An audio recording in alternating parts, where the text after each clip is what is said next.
In a billion-dollar meeting about to collapse due to the communication barrier, the arrogant millionaire is surprised when the maid's son, a humble 13-year-old boy, reveals that he masters sign language and, in front of everyone, transforms his voice into the bridge between power and truth, silencing arrogance in a surprising way. Before we continue, subscribe to the channel now to receive impactful stories that touch your heart every day. That day, the glass doors of the skyscraper's luxurious meeting room reflected not only the imposing nature of the place, but also the pressure in the air. On the gleaming mahogany table, contracts valued at millions of dollars awaited the signature that could seal one of the largest corporate mergers of the decade. Lawyers, executives, and foreign investors sat in respectful silence, calculating glances crossing each other like invisible blades. The atmosphere was dense, almost suffocating, and every breath seemed too heavy for the surroundings.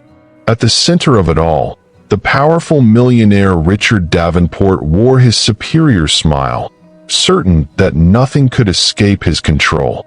The audience quickly realized that the fate of an entire fortune would be decided there, in front of powerful witnesses. But amid the glitter of expensive watches, impeccable suits, and carefully measured words, something was about to happen that none of those businessmen could have foreseen. The silence of the room hid an explosive detail, a secret that would change the course of that meeting forever. Richard Davenport was the epitome of arrogance. In his early 50s, always dressed in impeccably tailored suits and imported ties, he strode about the room as if he owned not only the space, but also the people within. His cold blue eyes analyzed every detail, yet never displayed empathy or respect. To him, each employee was merely a disposable cog in his profit machine. Every humble glance was an opportunity for contempt. That day, Richard felt at the height of his power, certain that everyone present, lawyers, advisors, foreign investors, was there only to applaud his business genius. He sat at the head of the table with the air of a king on his throne, as a heavy silence descended, making it clear that no one would dare interrupt the spectacle he was about to orchestrate. With a firm, measured voice, Richard began his speech, reeling off impressive figures and profit forecasts that drew discreet nods of approval from the audience. He knew how to use words like weapons, sharp, seductive, and dangerous. His gestures were rehearsed, measured to convey confidence, authority, and above all, absolute control. For Richard, negotiation wasn't just about astronomical figures. It was a stage where he reinforced his dominance and humiliated, albeit subtly, anyone who dared to appear inferior. In that environment, where Swiss watches glittered on the investors' wrists, and every look carried the ambition of those who breathe only power, Richard believed himself unattainable. And, in his mind, failure was simply not an option. But the eyes of some investors, discreet and attentive, revealed something Richard didn't notice, or perhaps refused to see. Among those businessmen, there was a detail that would change everything. One of those present, silent until then, carried with him a power not written in contracts or calculated in spreadsheets. He was the true pillar of that negotiation, responsible for moving millions of dollars. And the moment he decided to speak out, all of Richard's arrogant certainties would be threatened. Little did the millionaire know that his absolute confidence was about to be tested by an obstacle none of his lawyers could circumvent and none of his numbers could erase. As Richard Davenport continued his triumphant speech, projecting astronomical numbers onto the screens and displaying graphs that rocketed skyward, a silent detail lingered in the air and threatened to erode his confidence. Among the men in sharp suits was an investor with a serene expression but a deeply observant gaze named Charles Harrington. a foreign tycoon known in the market for making swift and ruthless decisions. He held the largest stake in the billion-dollar investment, and everyone knew his final word could make or break the deal. What few noticed, however, was his condition. Charles had been deaf since childhood. Throughout the presentation, he had watched silently, without interpreters, patiently waiting for the right moment to speak. Richard, in his vanity, didn't consider it important to prepare the meeting to accommodate this particularity, believing that his grandiloquence would be enough to impress. But Charles's fixed, indecipherable gaze already left in the air an uneasiness that few dared express aloud. The executives close to Charles exchanged discreet, nervous glances, understanding that without a clear understanding of the proposals, the investor might feel disrespected. With every gesture from the deaf tycoon, an arched eyebrow, a movement of his hands, a slight shake of his head, eyes multiplied around the table, generating tension. Still, Richard remained oblivious, so busy bragging that he failed to notice the growing discomfort permeating the atmosphere. Lawyers and advisors began to whisper among themselves, wondering how this communication barrier could jeopardize the future of the contract. In that moment, everyone understood. The decisive point of the meeting would not be the profit projections or the financial calculations, but the ability to connect with this powerful man who had until then been voiceless. And this, ironically, was something the millionaire underestimated: the importance of truly listening. The wall clock ticked away the slow passing of the minutes, increasing the weight of the silence. Charles Harrington settled into his leather chair, straightened his posture, and firmly raised his hands. The entire room stopped. He began to signal with clear, rapid gestures, charged with conviction. His hands moved as if they were the very language of the heart, conveying messages no one there could understand. The silence turned to bewilderment and soon turned into collective embarrassment. Richard, for the first time that morning, lost control of the situation. His gaze hardened, roaming every face, searching for someone who would understand, but the answer was only more silence. Power seeped through his fingers, invisible and uncontrollable, as the entire room waited. What would happen now that the most important man at the table had spoken, but no one could hear? Richard Davenport took a deep breath and, trying to regain control of the meeting, resumed speaking as if nothing had happened. He rose from his chair, straightened his jacket, and began walking slowly around the table, reinforcing each argument with the authoritative tone of his voice. He spoke of profit projections, expansion into new markets, dividends that would exceed expectations, and promises of astronomical returns. The charts flashed on the screens as if they were absolute certainties, but despite the visual spectacle, something had changed in the air. The investors were no longer as captivated as before. Some glanced discreetly at Charles Harrington, the deaf investor, waiting for his reaction. Others, more uncomfortable, alternated their gaze between the contracts and the tycoon who still dominated the conversation. What Richard didn't realize was that his speech, once magnetic, was beginning to sound hollow, like a melody without translation, incapable of reaching the hearts of those who truly held the decision-making power. As the meeting progressed, lawyers and advisors realized that the real obstacle wasn't the lack of numbers or projections, but the invisible barrier that stood between Richard and Charles.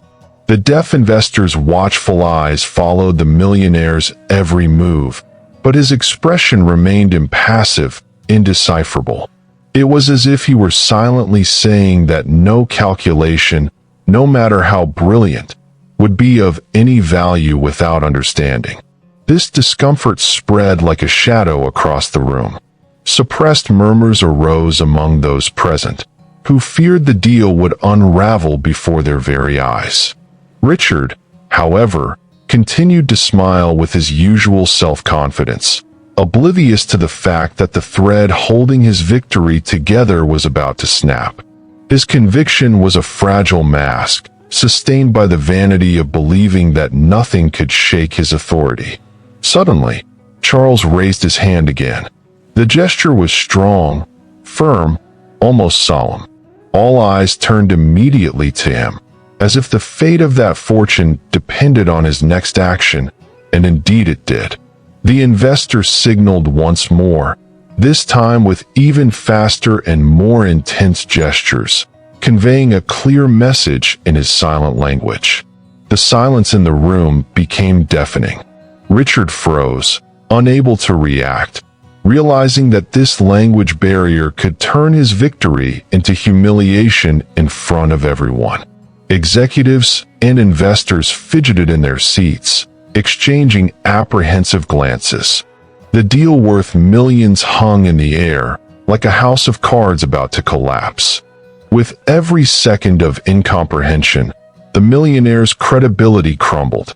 It was at that precise moment, as the tension reached its peak, that an unexpected voice, coming from a corner of the room, broke the silence and changed everything. Silence hung like a sentence in the meeting room. Millionaire Richard Davenport, accustomed to being the only respected voice in the room, now found himself a prisoner of his own inability. The most important investor continued to sign, his firm gestures cutting through the air like unquestionable truths, but no one could translate. The tension grew, and each second felt like an eternity that threatened the ruin of a multi-million-dollar business. It was at that moment that a young voice, unexpected and clear, echoed from the back of the room. "I can speak, sir." Everyone turned at once, shocked, searching for the origin of that seemingly impossible phrase in such a rigid and formal setting. And there he was, Ethan, the housekeeper's son, a 13-year-old boy, standing near the door, his schoolbooks still in hand, waiting for his mother to finish her shift. Their eyes met in disbelief. How could a humble boy, who wasn't part of that world of figures and contracts, dare speak up in the middle of a negotiation worth millions? Richard frowned, and then a sarcastic laugh escaped his lips. To him, it was just an inappropriate joke, an untimely interruption that didn't even deserve to be considered. "You?" he mocked ironically, his tone thick with contempt. Executives murmured among themselves, some laughing nervously, others with perplexed expressions. But Ethan didn't back down. His eyes conveyed conviction, and his posture, despite his youth, was firm. There, in that moment, was no ordinary boy, but someone with unexpected courage. The millionaire, convinced of his superiority, laughed again and shook his head, certain the boy was nothing more than a naive dreamer. But before he could dismiss Ethan's intervention with an arrogant order, the boy stepped forward and repeated in a firm voice, "I speak sign language, sir. I can translate." The silence that followed was even heavier than before, only now it wasn't one of incomprehension, but of shock. Every eye in the room was fixed on that unlikely boy, who had just offered the solution to the impasse that threatened millions. Richard's arrogance made him disbelieve, but something in the boy's gaze was undeniable.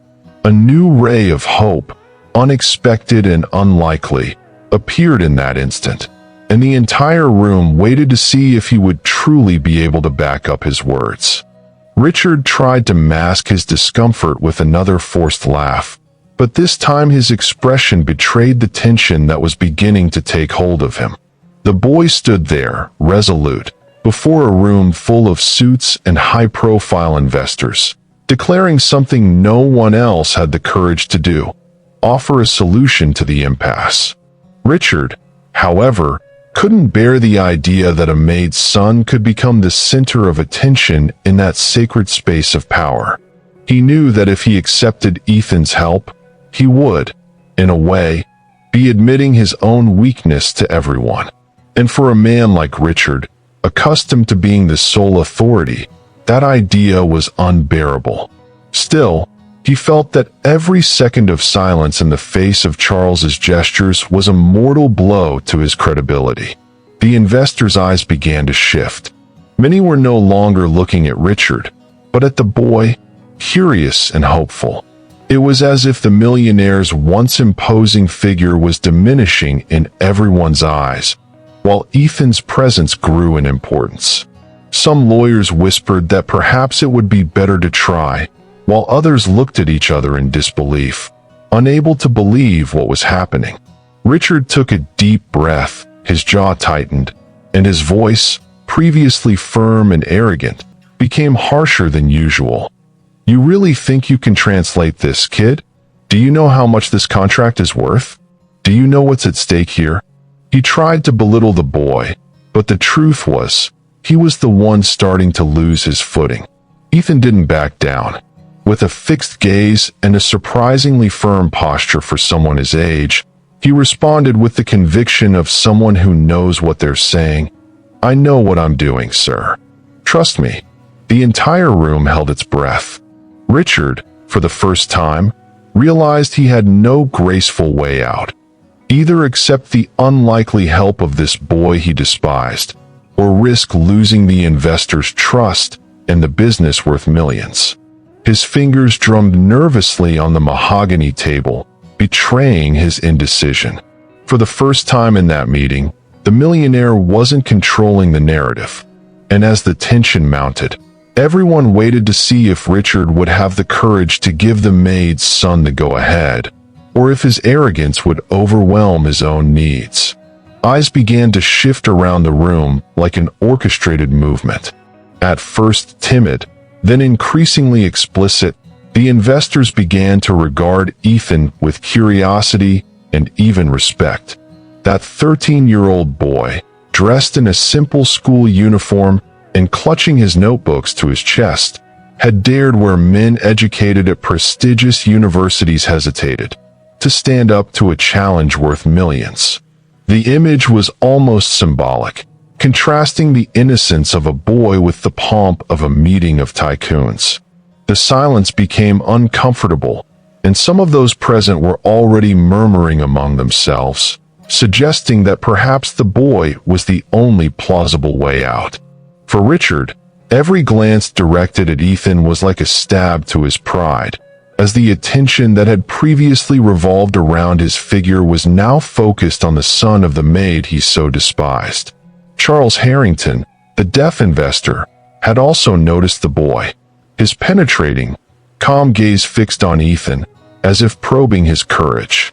Unlike the others, Charles didn't seem surprised. He seemed curious, like someone who understands the hidden strength in unlikely voices. His expression, previously neutral, softened into a slight sign of interest, and it didn't go unnoticed. The more experienced executives understood immediately. If this man, the one responsible for the largest financial contribution, was willing to listen to the boy, everyone should at least consider the possibility. A growing murmur of anticipation began to fill the room, almost turning into pressure against the millionaire who was trying to maintain control of the situation. Richard, for his part, felt his authority slipping away like sand through his fingers. His blue eyes roamed every face, and what he saw was devastating to his ego. Distrust, impatience, even disdain. He had never been so vulnerable. For the first time, his image as an absolute leader was cracking before an audience that had previously revered him. The boy, with his unexpected courage, became a threat to the empire of respect and fear that Richard had built over decades. With each passing second, the weight of the decision became unbearable. Give in to the unlikely and let Ethan take the floor, or risk failure in front of the most influential eyes in the market. The room seemed to hold its breath, waiting for his next move. It was at that moment that Ethan stepped forward, moving even closer to the table, ready to prove that he was not just an intruder, but the piece that would change everything. Ethan took a deep breath before taking a step forward. Until that moment, he had been nothing more than a discreet shadow, waiting for his mother to finish work so he could return home. But now, all eyes in the most luxurious meeting room he had ever seen were fixed on him. His heart was pounding, but his feet didn't waver. With his backpack still slung over one shoulder and his books clutched to his chest, his figure seemed at odds with all the ostentation around him. Expensive suits, Swiss watches, imported perfumes. And it was precisely this contrast that made him impossible to ignore. In that environment made for millionaires and tycoons, it was the son of a maid who silently held the key that could save or destroy a billion-dollar business. The executives shifted in their chairs, some perplexed, others visibly uncomfortable. After all, how could a boy interrupt such an important meeting? But there was something about Ethan that defied all logic. His brown eyes shone steadily. His voice, though youthful, carried conviction, and his body, despite the evident tension, remained erect, showing no fear. It was as if he had been born for this moment, as if every obstacle in his humble life had prepared him to face this very room of power. Charles Harrington, the deaf investor, observed every detail, and the intensity of his gaze deepened, as if silently saying he was willing to listen to the boy. Richard Davenport, however, couldn't bear the scene. To him, it was inconceivable that such an unlikely person would invade this space of million-dollar decisions. His expression hardened, the mocking smile reappeared, and his voice echoed sarcastically. "So it's you, kid? You think you can salvage a deal that experienced men can barely manage?" The room held its breath, but Ethan didn't back down. He took another step, this time very close to the table, and said clearly, "I speak sign language, sir. I can translate." This unexpected courage transformed the atmosphere of the meeting. Executives looked at each other, torn between shock and hope. And in that moment, the fate of millions of dollars seemed to rest on the firmness of a 13-year-old boy's voice. Richard crossed his arms and let out a loud laugh that echoed through the room like an affront. The sound was laced with sarcasm, a laugh that didn't amuse, but rather stung. He looked Ethan up and down, as if his mere presence were a joke. "You?" he said disdainfully, leaning forward, resting his hands on the mahogany table. "The son of a maid thinks he can translate a negotiation worth millions? You think this stage is for children like you?" With each word, his voice grew more venomous, and the surrounding executives averted their eyes, uncomfortable with the humiliation. Richard believed that by ridiculing the boy, he could silence his courage and restore his authority. But with each mocking laugh, the tension only increased. Ethan remained motionless. His face flushed for a moment, but his eyes didn't waver. The boy, who had always grown up hearing jokes about his humble origins, knew that this kind of contempt was part of his reality. Only now something was different. It wasn't just him who was suffering the mockery, but the truth he carried within.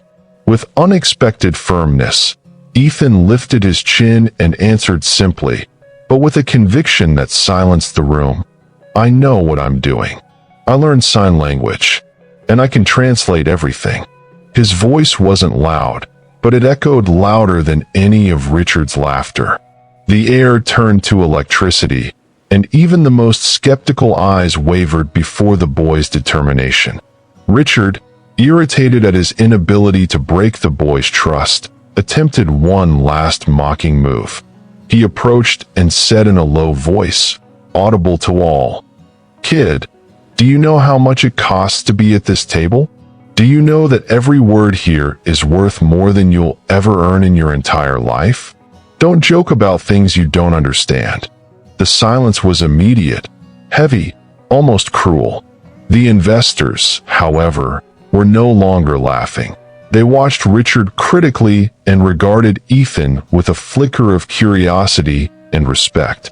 The balance of power was beginning to shift, and the millionaire's arrogance, rather than reinforcing his authority, revealed his fear of losing control. The entire room waited. Would Ethan retreat from the humiliation, or would he prove his voice was louder than the cruel laughter? Ethan took a deep breath, feeling the weight of dozens of eyes fixed on him, but he didn't back down. He was faced with powerful men, million-dollar contracts, and Richard's relentless arrogance, but none of that intimidated him enough to silence him. All his life, he'd been told that he didn't belong in certain places, that he was too small for big dreams, that he should accept his fate as a maid's son. But at that moment, the truth was different. Only he held the key to deciphering the silence that threatened to destroy the meeting. With a firm, calm voice, he faced the millionaire and said, "You can laugh, sir, but I've learned sign language. I understand every gesture. If you give me the chance, I can translate everything now." His words weren't a request, but an affirmation, charged with a confidence that left the room in suspense. The executives began exchanging glances, torn between disbelief and the feeling they were witnessing something out of the ordinary. The air filled with skepticism turned to curiosity. Charles Harrington, the deaf investor, leaned forward slightly, observing every detail of the boy, as if testing his courage with just a glance. Ethan didn't look away. There was a quiet strength in his brown eyes, a firmness that dispelled any doubt. Unlike Richard, who now exuded nervousness, the boy seemed to carry within him a powerful calm, born of the certainty that he was about to prove who he truly was. For the first time, the roles began to reverse. It was no longer the millionaire who commanded respect, but the humble boy who stood up against all odds. Richard, cornered, realized he couldn't simply tell the boy to shut up without appearing even more fragile in front of the investors. His laugh was no longer convincing, and his arrogant gestures sounded forced. Ethan, on the other hand, grew stronger with each word, like a flame that couldn't be extinguished. The silence in the room was no longer one of embarrassment, but of anticipation. Everyone waited to see if this boy would truly be able to keep his promise. With a firm step, Ethan approached the table, making it clear he wasn't there to play games. His heart was beating fast, but his voice didn't tremble. And as he stood before everyone, ready to translate, the impossible seemed about to happen, and no one knew if Richard would have the strength to stop it. The entire meeting room seemed suspended in midair when Charles Harrington raised his hands again, signaling with firm, precise gestures. The executives, previously anxious and confused, now fixed their eyes on Ethan, waiting to see if his words were more than a bold promise. The boy followed every movement with impressive attention. His hands began to tremble slightly, not from fear, but from the immense responsibility he carried, translating, in front of millionaires and lawyers, the speech of the most powerful man at the table. Then, in a clear, confident voice, Ethan began. He's saying that the projection presented doesn't match the reality he knows. He's asking for transparency in the numbers and wants solid guarantees before signing any contracts. The impact was immediate. Everyone in the room looked at each other, stunned, realizing that for the first time they were hearing the voice of the most important investor. The murmur that rippled through the room was like a subdued thunderclap. Lawyers took notes frantically, executives exchanged incredulous glances, and even the coldest advisors let out expressions of astonishment. Richard, who had been laughing at the boy until then, paled. He hadn't expected Ethan to be able to translate with such precision, much less that Charles would raise questions capable of shattering the perfect speech he had rehearsed. With each translated word, it became clear that the deaf investor wasn't there simply to confirm the deal, but to test the integrity of the proposal. Ethan's firmness not only broke the communication barrier, but also revealed that Richard wasn't in complete control of the situation, as he had always believed. The millionaire, who had thought himself untouchable, was beginning to feel the weight of being vulnerable in front of everyone. Ethan continued, translating each gesture with impressive calm, without stumbling, without hesitation. His voice, though youthful, sounded like a bridge between two worlds, that of arrogant power and that of silent truth. Charles, in turn, confirmed with discreet nods, validating each sentence the boy uttered, making it impossible to doubt his translation. The tension grew by the second, because the investor's words exposed flaws in Richard's speech and demanded something the millionaire hadn't expected to offer: complete transparency. The humble boy had become the center of the meeting, and no one was paying attention to the once dominant tycoon anymore. The silence, after each translated sentence, felt like a hammer striking Richard's pride. And deep down, everyone knew, if Ethan continued, he could crumble the entire facade of power Richard had built for years. As Ethan translated Charles Harrington's every gesture, the atmosphere in the room transformed.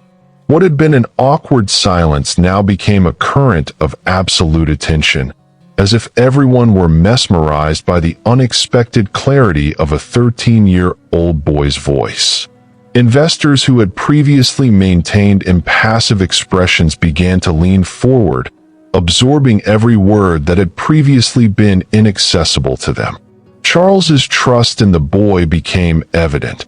He signed, waited for the translation, and nodded to confirm the accuracy of the phrases. This dispelled any doubt. Gradually, Ethan, who had entered shyly and inconspicuously, became the central figure of the meeting, while Richard, once sovereign, shrank into an uncomfortable shadow at the head of the table. The murmurs turned into low conversations among the executives. Some exchanged approving glances, others already smiled discreetly, recognizing the importance of what they were witnessing. For many, that moment had already become historic. The communication barrier, which could have destroyed a billion-dollar deal, was being overcome not by a renowned lawyer or a high-priced interpreter, but by the Maid's son. This irony did not go unnoticed, and several suspicious glances turned to Richard, questioning how such a powerful man could ignore something so essential to the business's progress. The millionaire's silence, once a sign of authority, was now read as weakness. The mask of self-confidence he had always displayed was beginning to crack in front of everyone. Richard, cornered, tried to catch his breath, but nothing seemed enough to restore his image. The blow came not only from the translated words, but from the fact that his leadership position was being stolen before his very eyes. Charles Harrington, the deaf investor, fixed his gaze on the boy and smiled respectfully, a gesture that weighed heavily on everyone's conscience. It was as if he were saying, without words, "This boy saved what you millionaires almost destroyed." At that moment, the investors began to lean more toward Charles and Ethan than toward Richard.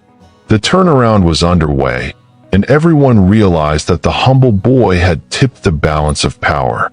And as the room surrendered to the unexpected, Richard felt something he had never imagined: the real fear of losing everything in the face of one boy's courage.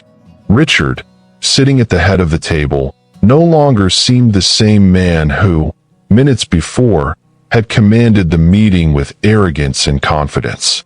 Sweat was beginning to gather on his forehead, and his hands, once firm and commanding, now drummed nervously against the polished mahogany table. He tried to regain his haughty tone, but his voice trembled, as if he were drowning in his own words. With each translation from Ethan, more flaws in his speech surfaced, more weaknesses were exposed, and the investors regarded him with growing distrust. The millionaire who had always controlled everything now seemed vulnerable, dwarfed by the unexpected courage of a boy he had tried to humiliate. The pride that had always been his armor was becoming his most painful weight. What consumed him most was not just the investor's gaze, but the very image reflected before him. A man accustomed to laughing at the humble, now silenced by the firmness of a 13-year-old boy.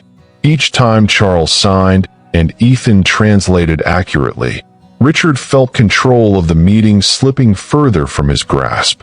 It was as if his authority, carefully built over decades, was crumbling before his eyes.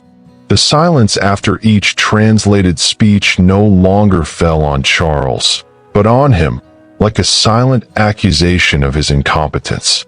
And the more he tried to maintain the appearance of a leader, the more evident his embarrassment became. The investors no longer hid their reactions. Some shook their heads in disapproval, others exchanged critical glances, and even the most neutral showed impatience with the millionaire's stance. Richard's laughter, which had previously filled the room, had turned to shame. He was trapped between his arrogance and the undeniable reality. Without Ethan, the deal could not move forward. But admitting this meant destroying the image he had cultivated for years. His pride wouldn't allow him to surrender, but his reason already realized there was no way out. And it was in this internal conflict that Richard fell silent, swallowing hard, while everyone awaited the boy's next translation. His silence, more than his words, was the clear sign that the king of that empire had just been dethroned before everyone's eyes.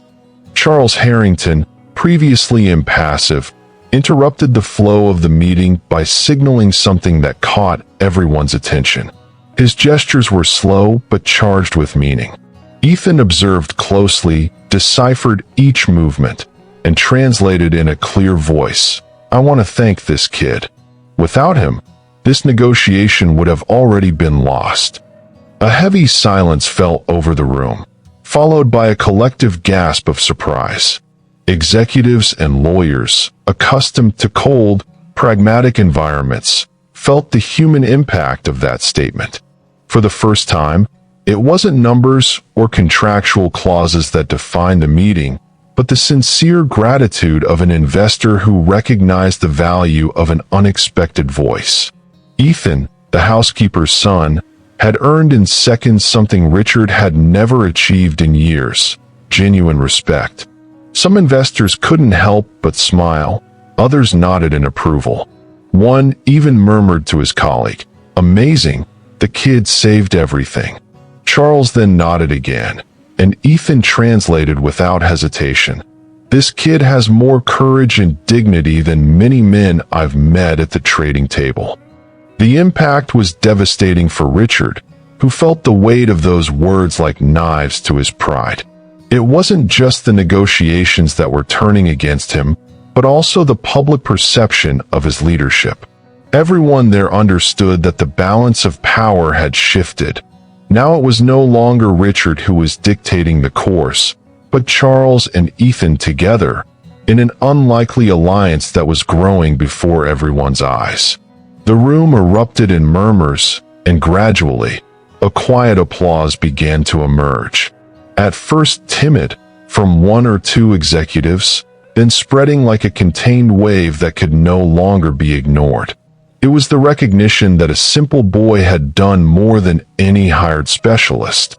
Richard, embarrassed and silent, tried to hide his discomfort, but the blush on his face betrayed it. For Ethan, that moment was surreal. He had never imagined he would be applauded in a room of millionaires. But the scene wasn't just about applause. It was about role reversal, about a world where truth and courage prevailed over pride and power. And as the sound of applause echoed, everyone knew there was one final piece of this transformation remaining: the reaction of Ethan's mother, who at that moment approached, unaware of what she was about to witness. The meeting room door opened discreetly, and all eyes turned for a moment. It was Maria, the maid, Ethan's mother, arriving to pick up her son after work. With her blue uniform still marked by hard work and her yellow gloves hanging from her pocket, she entered timidly, unaware that she was walking into the heart of a grand scene. Looking up, she froze.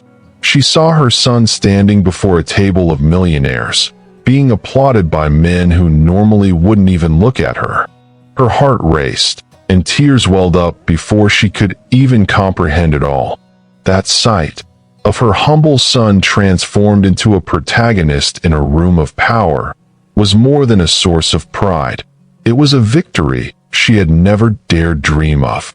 The executives parted, as if instinctively recognizing the importance of the woman who had raised the boy with such sacrifice.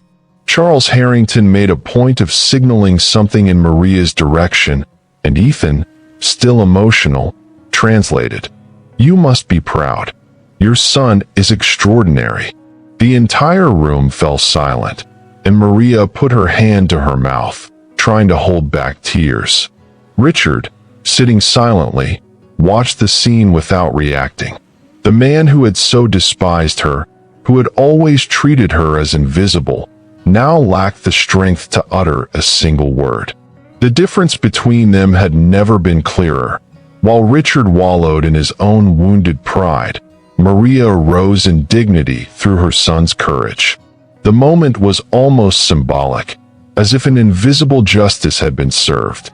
The maid's son, so often ignored, was now the bridge between worlds that should never have connected, but which, through his courage, found understanding. Maria wiped away her tears and walked over to Ethan, touching his shoulder tenderly, as the entire room broke into a standing ovation. The contrast was inevitable. The millionaire, silent and ashamed, and the humble maid, proud and respected, witnessing her son's triumph. And in that emotionally charged scene, everyone understood a greater truth. It wasn't power or money that defined greatness, but the courage to speak out when no one expected it, and the humility to stand firm in the face of the powerful.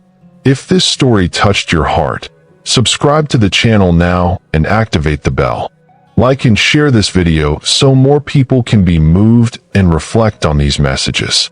Together, we will share stories that inspire, transform, and prove that hope can come through anyone, and teach us that we should never underestimate anyone. Thank you for your support.